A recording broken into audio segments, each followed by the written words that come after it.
This evening, just a few hours ago, I watched a Japanese Yakuza film. Many of you will recognize the word Yakuza as the word for gangster. So the Yakuza are more often really known, maybe I should use the word mafia, they're more often known as the mafia um, that run criminal operations in Japanese cities. This is a film made by Seijun Suzuki in 1966 called Tokyo Drifter. It's a very elegant, very stylish film. Uses the pop art for much of its mise en scène, for the backdrop, for the scenes. And it is beautifully, beautifully orchestrated film. After I finished watching the film, I read a very short description of it, where it was mentioned that this film had undoubtedly not so much necessarily been influenced by the Western, but that it had elements of the Western, the American Western. And I think that there is certainly some truth in that claim. And this is what brings me to the subject of the essay that came to mind when I was watching the film and when I read the very short essay. This is an essay by Robert Warshow called The Gangster as Tragic Hero. This is an essay which he wrote in 1948. Robert Warshow was an American essayist. Unfortunately, he died at the age of 37 of a heart attack. So he doesn't have a very large corpus of writings. And many of the essays that he wrote were put together in a book called the Immediate Experience. This book, I don't recall the date when it was published. I think it was sometime in perhaps the early 1960s, 1962 or thereabouts.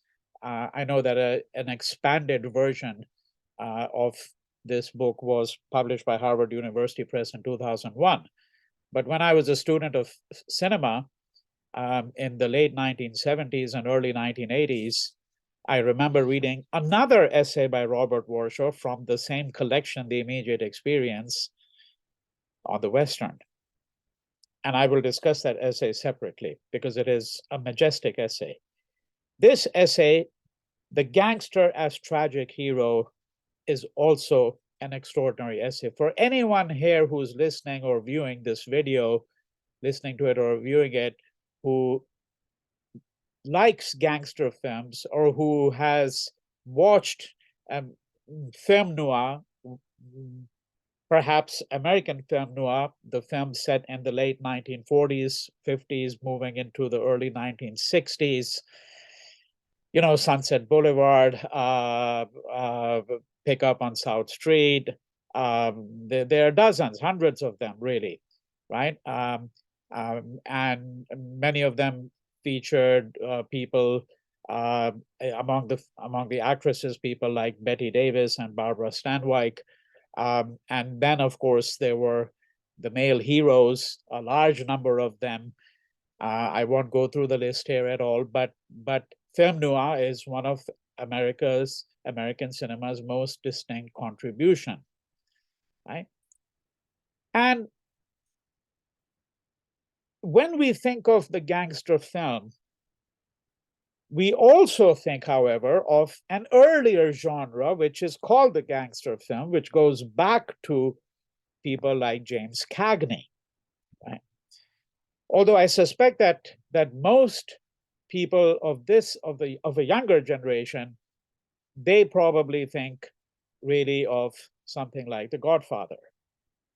Now, Robert Warshaw's essay is an essay on the gangster film as a type of film, as a genre of film. And he makes some really extraordinary, arresting comments and observations, which I think, if we reflect on them, will tell us a great deal about how to read the gangster film to read it as far more than entertainment, to read it as a very serious kind of social commentary. Not as typically people would assume, i.e., a social commentary which is showing the dark side as such of America, right? But rather a film that is questioning the nature of modernity in America and the gangster's desperate attempt to escape this modernity, to carve out something distinct about himself in a world that is really monotonous, right?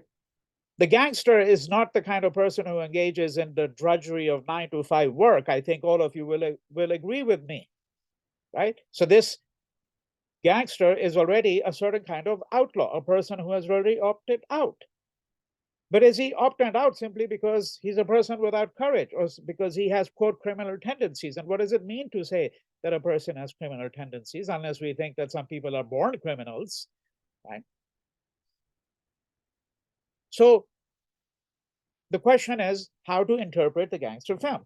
And he says that Robert Warshow begins the essay by saying that America as a social and political organization is committed to a cheerful view of life. Now, this is not a proposition that is new to him. Many essayists and commentators for something close to 200 years have talked about, maybe even longer, have going back to the Declaration of Independence, really, have talked about the fact that America is a country of optimism, right?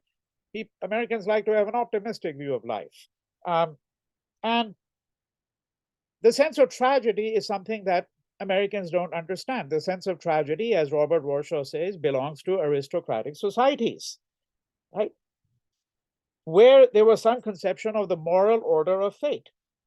Modern equalitarian societies, Robert Warshow argues, however, whether democratic or authoritarian in their political forms, always base themselves on the claim that they're making life happier.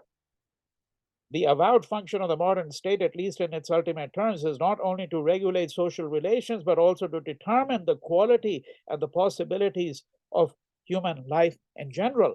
Happiness thus becomes the chief political issue, right?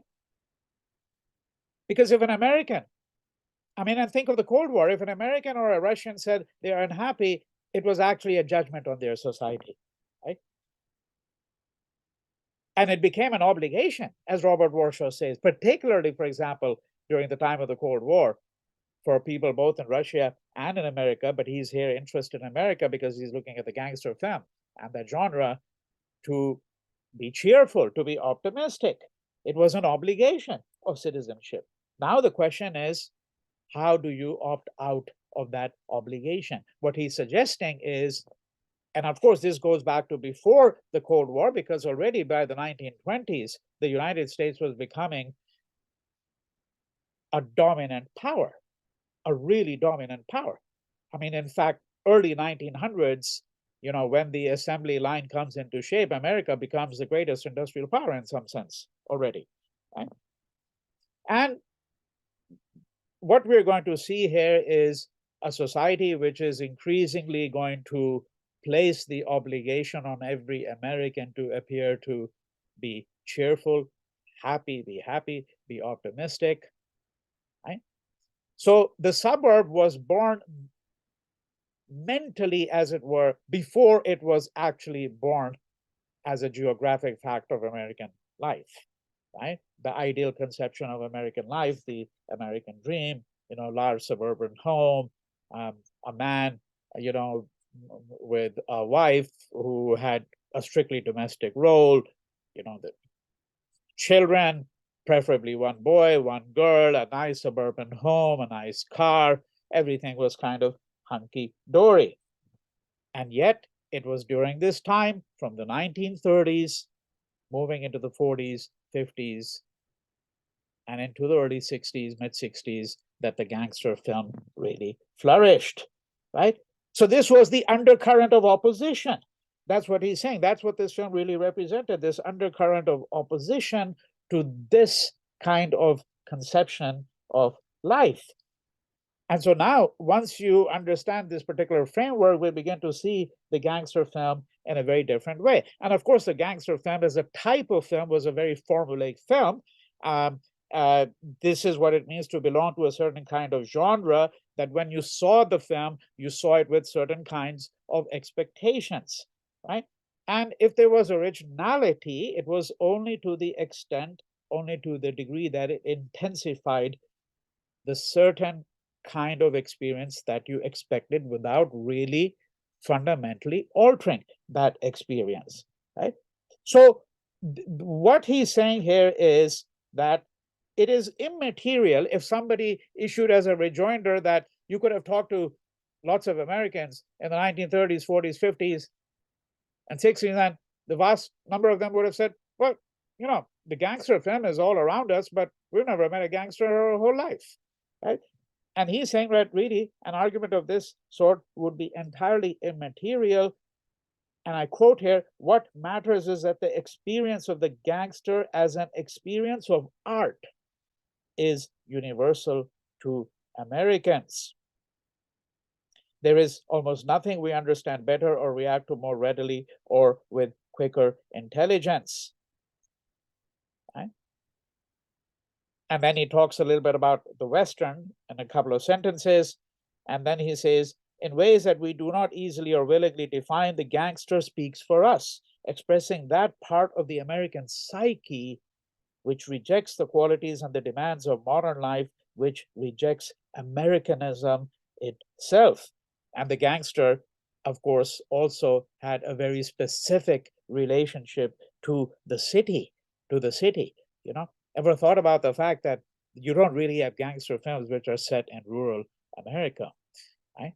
Um, and there were a number of reasons for that, but some of which had to do, of course, with what you might describe a very practical set of issues, and that had to do with the fact that if you're going to engage in crime, it's going to be far more lucrative, obviously, in the city. You're going to rob a bank, you're going to undertake some huge scam to whether it's a corporate scam or whether it involves actually the kind of activity that mafia men might engage in, being hired as hitmen, controlling the business and alcohol, particularly during the time of prohibition, so forth and so on. Right?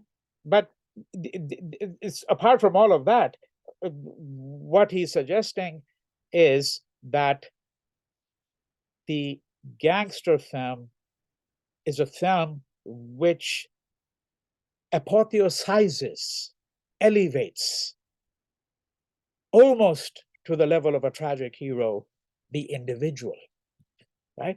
The individual. And in many of the gangsters' films, there is this classic scene, and he discusses Scarface, where we are shown in a scene a successful man, and he permits himself to be alone for a few moments. And we know that being alone for a few moments is fatal, He says, we understand from this immediately that he's about to be killed. No convention of the gangster film is more strongly established than this. It is dangerous to be alone. And yet the very conditions of success make it impossible not to be alone. For success is always the establishment of an individual preeminence that must be imposed on others, in whom it automatically arouses hatred. The successful man is an outlaw. The gangster's whole life is an effort to assert himself as an individual, to draw himself out of the crowd, to draw himself out of the anonymity of the city, the huge crowds, and then one person is individuated, singled out. For those of you who've seen the Bollywood film called Satya, right? One of the most extraordinary gangster films made anywhere in the world, you would see exactly what I'm referring to, where in the opening shot of the film Satya, the camera the titles are still running, and then at the end of the titles in the beginning, the camera slowly zooms in. There's a large crowd, and it slowly zooms in, all the way to a man who has come from somewhere, from nowhere. We don't know anything about him. We don't know what caste he belongs to, what age he is, who his parents were, but he becomes an individual, and he's going to become a gangster. Right? So this essay is really not only a wonderful demonstration of what an essay is, but an extraordinary essay on an American phenomenon. But it's far more than an American phenomenon, because what he's describing here is also the nature of cinema. He's describing how a genre appears to be something, but is in fact something very different. Right? And I should say that all the essays that I'm going to be discussing are all freely available on the internet if one looks hard enough. Sometimes it's very easy to locate them. Sometimes it takes a few minutes of effort. Thank you.